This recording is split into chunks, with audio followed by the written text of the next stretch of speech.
Glória a Deus. Amém. Quero saudar os irmãos e as irmãs com a paz do nosso Senhor Jesus Cristo. Amém. É um dia de muita alegria, em que nós podemos, segundo a graça e misericórdia do Senhor, estar completando 50 anos de vida. Depois... Amém? Glória. 50 não, 5? 5 anos. 5 anos de vida. Se você está aqui, você de alguma forma fez parte da história, faz parte da história. Essa brincadeirinha minha com o Paulo é porque meu nome é Paulo, ele é Paulo, eu sou Paulo César, ele é Paulo César. E na quarta-feira nós tivemos o privilégio de consagrá-lo de presbítero docente. Ele era um presbítero que nos ajudava administrativamente, ou um pastor, como um presbítero regente ou um pastor. Nós vamos falar um pouco mais após a palavra. Amém? Amém. Quero convidar você a abrir a palavra de Deus no Salmo 131.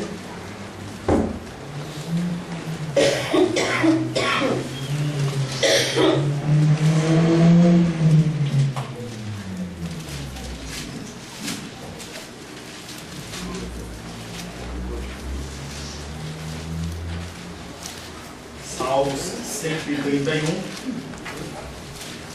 é um salmo de Davi, e assim diz a palavra de Deus: Senhor, não é soberbo o meu coração, nem altivo o meu olhar.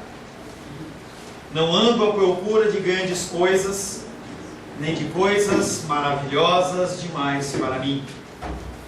Pelo contrário, fiz calar e sossegar a minha alma, como uma criança desmamada se aquieta nos braços de sua mãe, como essa criança é a minha alma para comigo. Espera, ó Israel, do Senhor, desde agora e para sempre. Palavra do Senhor, amém? Amém. Senhor, em nome de Jesus, queremos agradecer a Ti por mais esse dia de vida. Agradecemos a Ti, Pai querido, por mais esse aniversário da nossa igreja. Agradecemos porque o Senhor tem renovado as nossas forças e as nossas energias dia após dia. Podemos reconhecer o Senhor, Pai querido, na nossa saúde, na nossa alimentação, no nosso trabalho, na nossa moradia, no nosso transporte, no nosso vestuário, na nossa alimentação e em tudo mais que nos cerca, Pai. E nós podemos nesta noite agradecer a Ti por todas estas coisas. E mais importante do que coisas temporais, nós agradecemos ao Senhor pela salvação. Agradecemos porque o Teu Espírito Santo habita no nosso coração. Nós podemos ouvir a Tua palavra e a Tua palavra faz sentido para nós. Estamos aqui querendo, Pai, muito mais do que comemorar um aniversário. O culto não é a essa igreja. O culto não é a minha vida ou a dos meus irmãos. O culto não é, Pai querido, nada mais a não ser glorificar, exaltar e benzer o Teu nome, porque somente o Senhor é digno de glória, honra e louvor. E nós nos reunimos aqui nesta noite com este propósito: buscar a Tua face, ouvir a Tua voz. Me coloco na Tua presença, Pai querido, como um dispenseiro da Tua palavra, totalmente incapacitado, totalmente sem merecimento, para declarar a Tua palavra. E eu quero, Pai querido, pedir ao Senhor que o Senhor haja de misericórdia com os Teus filhos e com as Tuas filhas, não permitindo que eu venha trazer nada do que eu venha do meu coração, apenas o que provier de Ti, Pai. Peço que eu possa ser um instrumento do Senhor nesta noite, e que nós possamos todos receber o recado santo aos nossos corações. Em nome de Jesus, amém. De uma maneira diferente, como é o nosso procedimento, eu não vou usar o PowerPoint, tá? Nós vamos manusear um pouco a Bíblia. Salmo 131, primeiro versículo, ele diz: não feche a sua Bíblia, se for possível você mantenha ela aberta no Salmo 131. Senhor, não é soberbo o meu coração, nem altivo o meu olhar. Não ando à procura de grandes coisas, nem de coisas maravilhosas demais para mim. Davi afirma que não era soberbo. O que é soberba? Será que as pessoas elas são soberbas? Soberbo tem uma intimidade grande com a palavra que é muito mais conhecida, que chama-se orgulho. Algo que levou Lúcifer a se tornar Satanás. Ele almejou ser mais do que ele era. Ele almejou olhar, ele olhou para o cargo do Senhor, pela posição do Senhor, e falou assim: eu poderia estar ali, eu posso estar ali. Nós devemos ser governadas por Deus em nosso viver. Não há nada pior para o ser humano, na sua natureza carnal, do que Deus governar, ou qualquer pessoa nos governar. Mas as Escrituras dizem que Ele é o nosso Senhor. Se você está aqui, provavelmente, em algum momento da sua vida você disse: eu aceito Jesus Cristo como meu Senhor, meu Salvador.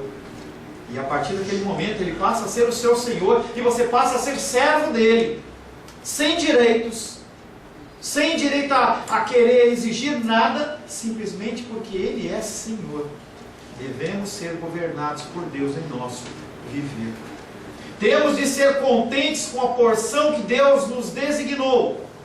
E vocês que me conhecem sabem que eu não prego a teologia franciscana, que você tem que viver uma vida miserável. Não é isso.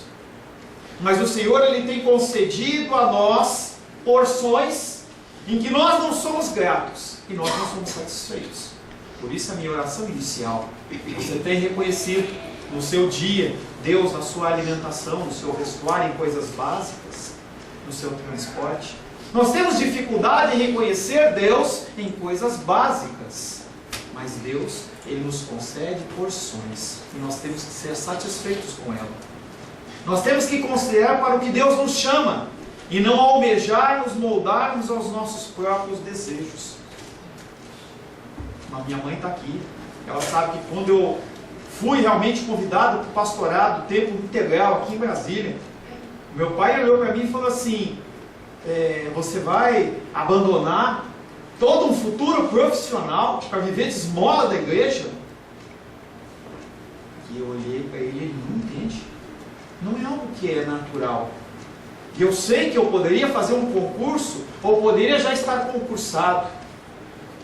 Algumas propostas de emprego aparecem, mas não é o que o Senhor decidiu, não é o que o Senhor designa. E nós temos que entender que o Senhor tem planos para as nossas vidas. Ele tem planos bem definidos. Nós temos de ser moderados em nossos desejos, evitar envolvimento em empreendimentos temerários, e nós fazemos isso. Nós entramos em coisas que o Senhor não nos dirige, e depois nós voltamos como cachorrinho, bate com o rabo entre as pernas, pedindo ao Senhor misericórdia. Você viu uma mensagem no Messenger, e a pessoa falava assim: pastor, me ajude. Agora, voltando para cá, vindo para cá. Eu sou muito ciumento. E ontem eu cismei de pegar o celular da minha esposa e não tinha nada, e ela começou a discutir comigo e eu peguei ela pelo pescoço. E agora ela quer separar de mim. Vou cometer suicídio. Vai? Vai. É muito fácil você entrar em caminhos pela sua conta e risco e depois querer computar a conta na mão de outra pessoa ou na mão de próprio Deus. O Senhor tem planos para as nossas vidas. E nós temos que caminhar, não de uma maneira: eu não vou fazer nada, eu não vou sair nada, eu não vou estudar, não é isso. Mas nós temos que entender que nós temos um Senhor. E as situações, elas têm que ser colocadas nas mãos dEle. Primeiramente nas mãos dEle. Temos de ser moderados em nossos desejos e evitar empreendimentos temerários e nos limitar alegremente à nossa própria esfera, em vez de tentar coisas grandes demais. Coisas que não são nossas, coisas que não são para nós, e mesmo assim nós continuamos caminhando e continuamos trilhando, sabendo que nós vamos nos machucar para depois culpar alguém. É interessante o caminho do aconselhamento bíblico, porque você se depara com pessoas que cometem fatos, fazem coisas e depois vêm com a cara deslavada a chorar: o que eu faço? Não sei. A minha resposta é: não sei. Se você tomou um caminho, você vai ter que ser responsável pelas consequências dos seus atos. Esse rapaz que está pedindo auxílio, eu vou ligar para ele, nem sei sinceramente quem é. eu vou tentar auxiliá-lo, mas ele vai ter que viver as consequências dos seus atos. Não tem esse tipo de situação em que há um produto mágico, em que vem uma solução sobre a vida da pessoa e não tem nada mais a se fazer. Não, a pessoa ela vai ter que passar as consequências dos seus atos. É a realidade. Não é a realidade que a igreja fala. A igreja fala sobre algo sobrenatural em que Deus pode realmente fazer. Eu creio num Deus que faz e pode fazer. Mas se Ele quiser. E você e eu, nós temos que aprender lições. E muitas vezes nos são permitidas passar por muitas dificuldades, porque nós temos que aprender. Não é o orgulho que conduz os homens, instigados por suas paixões, a realizarem com ousadia as lutas presunçosas e prosseguirem precipitadamente em seu curso e lançarem o seu mundo inteiro em confusão. Não adianta você querer colocar a culpa em ninguém. A culpa é do meu pai, a culpa é da minha mãe, a culpa é do meu filho, da minha filha, do meu tio, do meu avô. É do presidente da república. A culpa da situação do Brasil hoje é do presidente que está preso. A culpa é dele. A culpa é do PT. É muito fácil você falar isso. É muito fácil nós falarmos isso. O que nós temos feito para mudar dentro da nossa esfera? Você devolve um troco que veio por engano para você? Você entra numa faixa que não é para você entrar com o carro só porque você está vendo uma fila e passa lá na frente e quando chegar lá na frente você dá seta para entrar? Né? Você é grosso com as pessoas? Você deixa de auxiliar aqueles que você pode? Esse é o âmbito e a esfera em que eu e você não fazemos, mas nós podemos culpar o PT, podemos culpar os militares, podemos culpar todo mundo, menos eu, porque eu sou a ovelhinha de Jesus. É muito simples fazer isso. Nós vivemos a consequência na nossa sociedade da nossa falta de oração e a nossa falta de cristianismo. Se você é mais velho que o Arthur, você tem conta nessa bagunça que está nesse Brasil. Você está liberado. Helena está liberada. O resto tem culpa. Nós não fazemos. Se essa altivez de espírito fosse refreada, a minha altivez e sua altivez, a consequência seria que todos os homens obteriam moderação na conduta. Se você mudar, as pessoas à sua volta vão começar a mudar. Vai haver influência. Josué, no fim do seu discurso, ele fala: eu não sei vocês, mas eu e minha casa serviremos ao Senhor. É muito mais do que uma palavra. Ele estava falando que aqueles que me cercam veem o meu comportamento, veem que eu falo e eu vivo aquilo que eu falo. Não é só uma declaração: eu e minha casa serviremos ao Senhor, eu não faço absolutamente nada. Isso não vale nada. Davi, ele não era soberbo. Os olhos de Davi também não eram altivos. Não havia sintomas de orgulho em seu semblante ou gestos. E eu quero convidar você em Salmos 18, 27.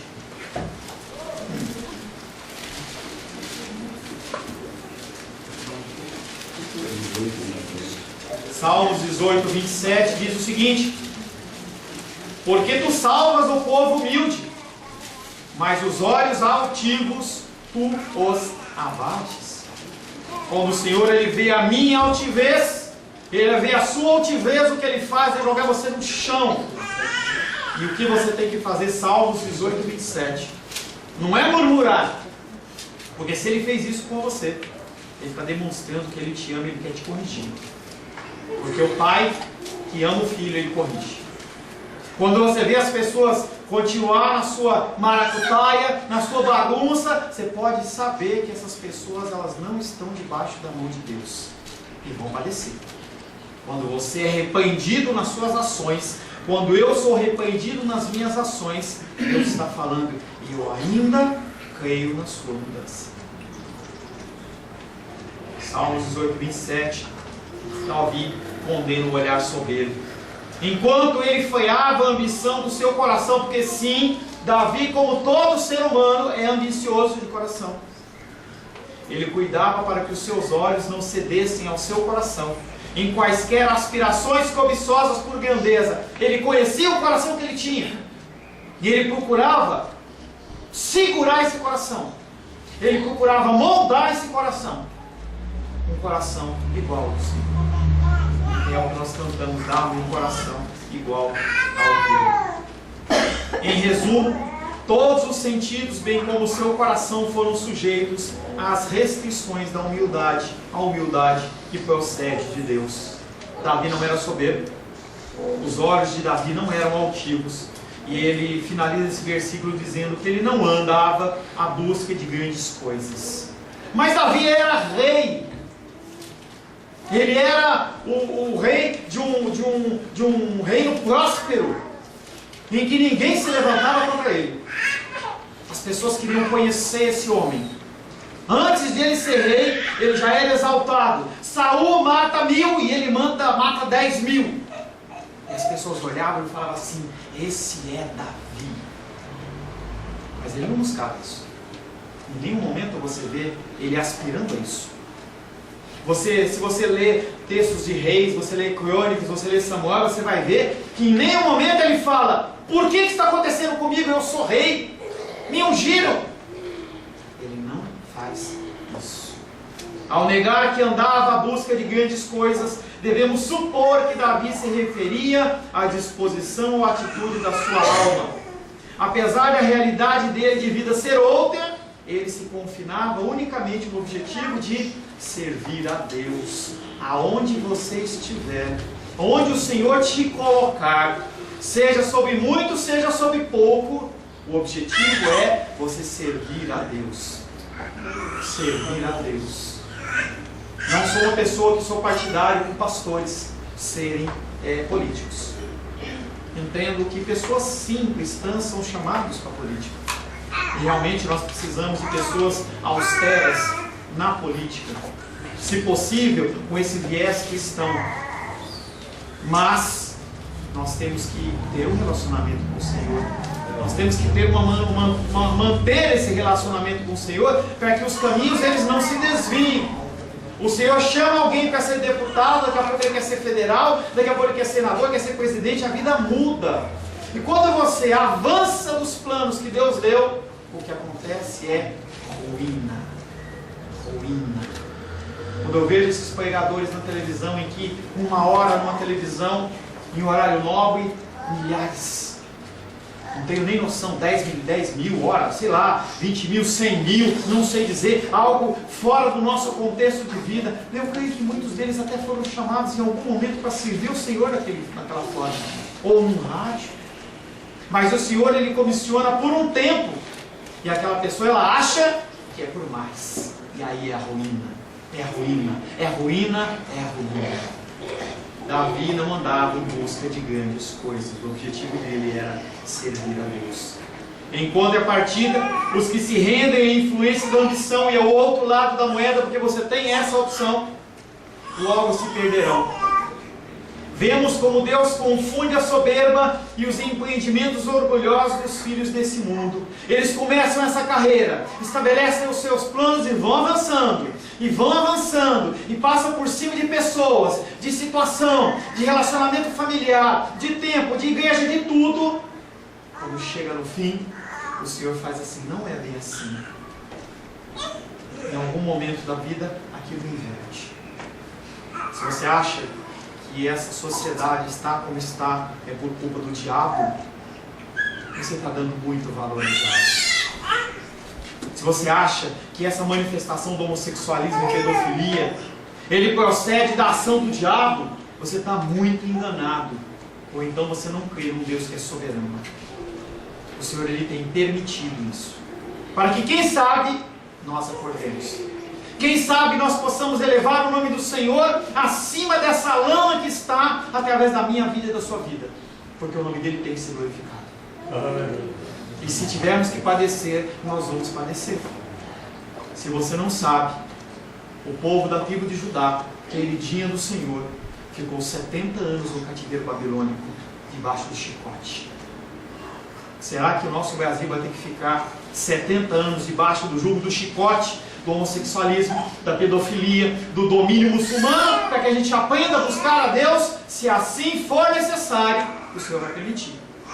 Não adianta você amarrar, não adianta você repreender, porque quem controla tudo é o Senhor.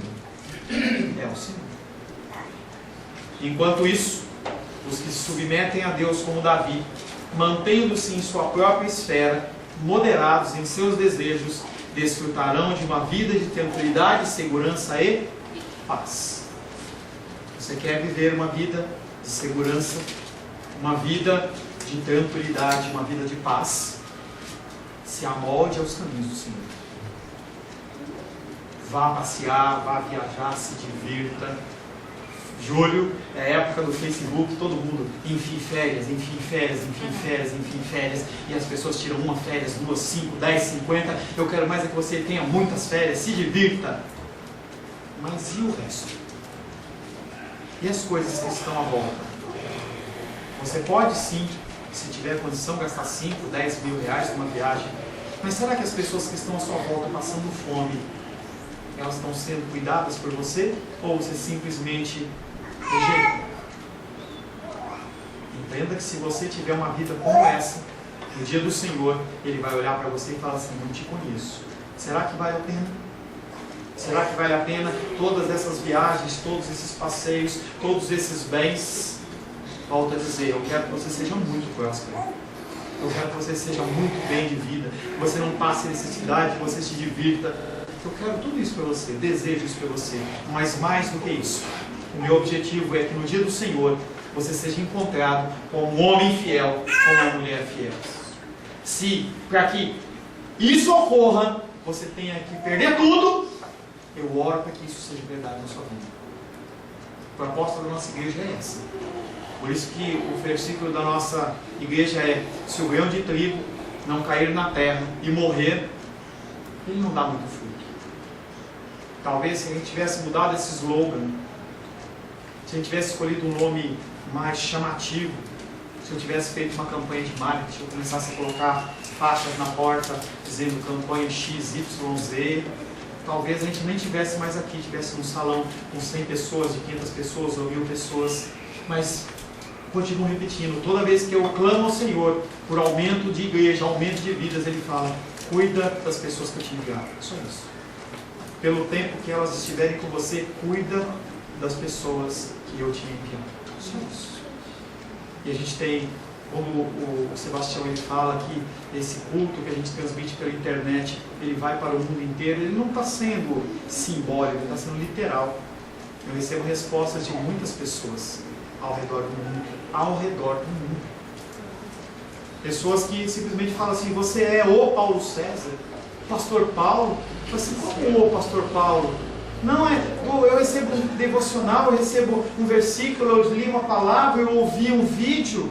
Nossa igrejinha de 30 pessoas porque simplesmente o meu objetivo é fazer com que você seja comissionado no dia do Senhor a ser aprovado. Só isso. Amém. Ponto. Glória a Deus. Ponto. Salmo 131, verso 2. Pelo contrário, fiz calar e sossegar a minha alma.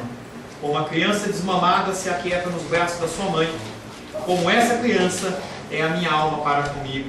Aqui Davi emprega uma figura que explica apropriadamente o que ele quer dizer e se compara a uma criança desmamada. Por meio disso, tensionava dizer que havia banido todas as ansiedades que inquietam o homem de ambição e estava disposto a viver satisfeito com a porção designada por Deus a ele. Davi está falando assim: eu estou satisfeito com o que eu tenho. Se for mais, amém, Senhor. Se não for mais, amém, Senhor. Algo que o apóstolo Paulo fala: eu sei viver na riqueza, na pobreza. Algo que nos casamentos nós falamos. Olha, na saúde, na doença, na riqueza, na pobreza, até que a morte nos separe. E o conceito é esse: é satisfação. No tocante às palavras, aquietar a minha alma como uma criança, era como se ele dissesse que a conformaria a essa semelhança, e faria isso visando, como ele mesmo declara, manter-se em silêncio. Isaías 53, verso 7. Abre por gentileza. É depois de Salmos, Isaías é um livro grande, perto de Jeremias. Isaías 53, verso 7. Está falando da postura do nosso Senhor Jesus Cristo, sendo o autor da vida, o alfa, o ômega, o todo-poderoso, aquele que era, é e há de vir. Isaías 53, 7. Ele foi oprimido e humilhado, mas não abriu a boca. Como um cordeiro foi levado ao matadouro, e como ovelha muda perante os seus tosqueadores, ele não abriu a boca. Algo que foi muito amargo na minha vida. Algumas pessoas, eu já compartilhei isso. No momento em que eu estava saindo da igreja, de onde eu saí, o Senhor ele mandou eu ficar de boca fechada. E ele falava assim: como ovelha muda, vai para o matador. E eu, naquele momento, eu tive raiva de Deus, porque eu queria expressar toda a minha indignação. Ele falou assim: não, como uma criança, fecha a sua boca, se aquieta e deixa tudo nas minhas mãos. Aquietar a alma é a oposição aos desejos tumultuosos, pelos quais muitos trazem inquietude a nós mesmos. Mateus 18:3. Mateus 18:3, por gentileza. Evangelho de Mateus 18:3.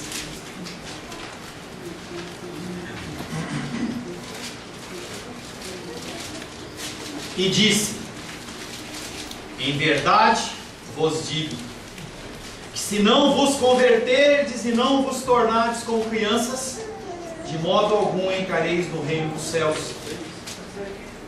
Mateus 18:3. E aí, mais uma vez o Senhor fala sobre crianças. E aí, não é criança porque a criança ela é pura. A criança não é pura. A Helena, que é a menorzinha do grupo aqui, ela só não faz mais mal porque ela não sabe se expressar melhor. E ela não anda, porque se ela puder, ela faz mais mal do que ela poderia. O grau de abrangência dela é 1. Ela é lindinha, ela é fofinha, mas vai dar trela ela. Vai dar trela ao Daniel. Pequeno Daniel. Vai dar trela lá de tudo. E você vai começar a descobrir o que são os corações das crianças. Mas o que o Senhor fala em relação a ser igual a uma criança? Ali ele está falando de dependência. Uma criança ela é dependente. A gente vê a Helena, se não trocar a fralda dela, ela fica assada. Se não alimentar ela, ela morre. Se deixar ela aqui, ela não se movimenta, ela não tem como agir. Ela também, no devido tempo, ela vai confiar na mãe e no pai, ou qualquer um fala assim, pula, ela pula. Independente se você vai pegar ou não, independente se tem um precipício embaixo, ela não está preocupada com isso. Confiança e dependência, isso é ser igual a uma criança. Tira da tua cabeça que a criança ela é pura, porque ela não é pura. Salmos capítulo 20, verso 7, abre aí por gentileza, nós estamos finalizando. Salmos capítulo 20, verso 7.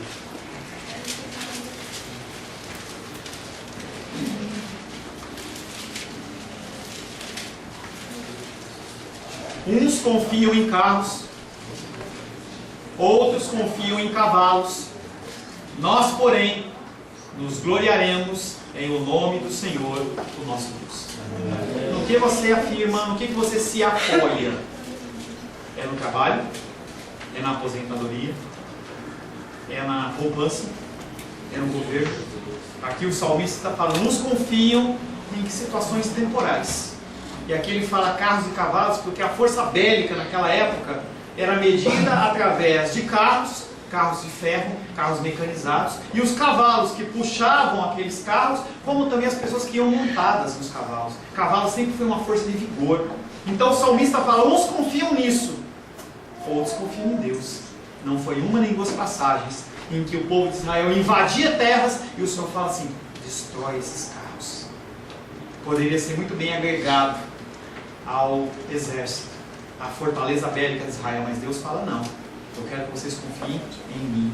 Os desejos fúteis com os quais os homens se deixam arrebatar provém da sua busca por sabedoria e prudência, só que uma prudência e uma sabedoria acima do que é necessário.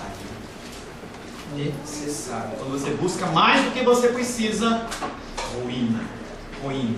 Mas Davi acrescenta, a minha alma está quieta em mim, não como que expressando a linguagem de autoconfiança, e sim falando como se a sua alma estivesse suave e pacificamente no seio da sua mãe, imperturbável ante aos desejos desordenados. Ele contrasta a agitação externa e tumultuosa da nossa vida, da vida dele, que prevalece naqueles que possuem espírito descontente, com a paz. A paz que você precisa para continuar vivendo. A paz para você lidar com as situações da sua vida. Você precisa de paz. E é isso que o Senhor fala. É isso que o Senhor oferece. A nossa segurança tem que vir do Senhor, no Senhor. E finalmente, Salmo 131, verso 3. Espera, ó Israel.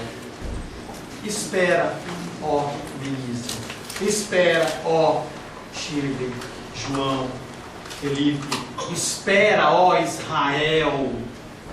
Israel de Deus, do Antigo Testamento, e Israel do Novo Testamento, do qual eu e você fazemos parte. Ele fala: espera, ó Israel, no Senhor, desde agora e para sempre, quanto tempo for necessário. É por uma semana? Pode ser. Pode ser um mês, um ano, 10 anos, 20, 50, pode ser que seja a vida inteira. Espera, ó Israel, no Senhor, desde agora e para sempre. Com base nesse versículo final do Salmo, percebemos a razão porque Davi afirmou nada haver realizado com base no espírito da ambição carnal. Tudo ele colocava aos pés do Senhor. Ele convoca Israel e ele convoca você a esperar no Senhor. Davi sabia que Deus estava no controle de tudo. E segundo a sua vontade, ele se assentara no trono do reino. Davi sabia: eu estou aqui pela vontade de Deus. Nossa esperança, ela é segura quando cultivamos uma opinião humilde e sóbria a respeito de nós, não desejando nem tentando fazer algo sem a direção e a aprovação de Deus. Se você tentar fazer algo fora da aprovação de Deus, pode ser que dê certo, mas você continue em desobediência. Você não é encontrado como uma pessoa agradável a Deus. Mas pastor, a igreja encheu. Pastor, eu estou ajudando muito mais pobres. Eu desvio 1 milhão de verba do governo, mas eu dou 100 mil. Tem muita gente que é beneficiado. É o conceito que já é antigo lá em São Paulo, com o prefeito. Agora está aqui no sentido do Brasil. Rouba, mas faz. Está justificado. Cadê? Deus não está justificado. É a mesma coisa que o traficante ele faz, em que ele faz mal às pessoas, mas ele alimenta, ele traz medicamento. Não quer dizer que ele é uma boa pessoa, quer dizer apenas que ele está tentando minimizar o seu próprio coração. Eu quero pedir para você agora, eu escrevi uma pequena oração, e eu quero que você ouça, se você quiser curvar sua cabeça e fechar os olhos, que você medite em cada palavra. E se isso realmente tem a ver com o que o teu coração deseja, você fale amém, mas internamente, não precisa expressar verbalmente não, para a gente não quebrar o nosso clima. A oração, ela começa assim: ó Deus Altíssimo, o pensamento de tua infinita serenidade me alegra, pois estou lutando e sofrendo, perturbado e angustiado, mas tu estás para sempre em perfeita paz. Os que confiam em teus desígnios não sofrem nenhum receio ou insatisfação. Eles permanecem firmes como os montes eternos. Teu poder independe de tempos e situações. Tua bondade, ela não pode ser contida. Tu tiras ordem da confusão, e minhas derrotas são transformadas por ti em tuas vitórias. Aleluia. O Senhor Deus onipotente reina. Eu venho a ti como um pecador, com preocupações e tristezas, para lançar cada ansiedade inteiramente a ti, cada pecado, clamando pelo precioso sangue de Jesus Cristo. Reaviva a profunda espiritualidade em meu coração. Permita-me viver perto do grande pastor, ouvir a sua voz, conhecer o teu chamado, seguir a tua voz. Guarda-me do engano, ao fazer-me habitar na verdade, ajudando-me a andar no poder do teu Espírito Santo. Dá-me mais intensidade de fé nas verdades eternas, ardendo dentro de mim pela experiência das coisas que eu conheço. Faça-me nunca ter vergonha da verdade do teu Evangelho, que eu possa reprovar a reprovação daqueles que proferem a tua palavra, ver a Jesus como em tua essência, conhecendo-o no poder do teu Espírito. Senhor, ajuda-me, pois estou frequentemente morno e frio. A incredulidade deforma a minha confiança, o pecado me faz esquecer de ti. Peço que as ervas daninhas que crescem em minha alma sejam cortadas pela raiz. Concede-me conhecer que eu realmente vivo somente quando eu vivo para ti, para que todo o restante seja insignificante. Somente a tua presença pode me fazer santo, forte e feliz. Habita em mim, gracioso e precioso Deus. É o que eu oro em nome de Jesus. Amém. Glorificado seja o nome do Senhor.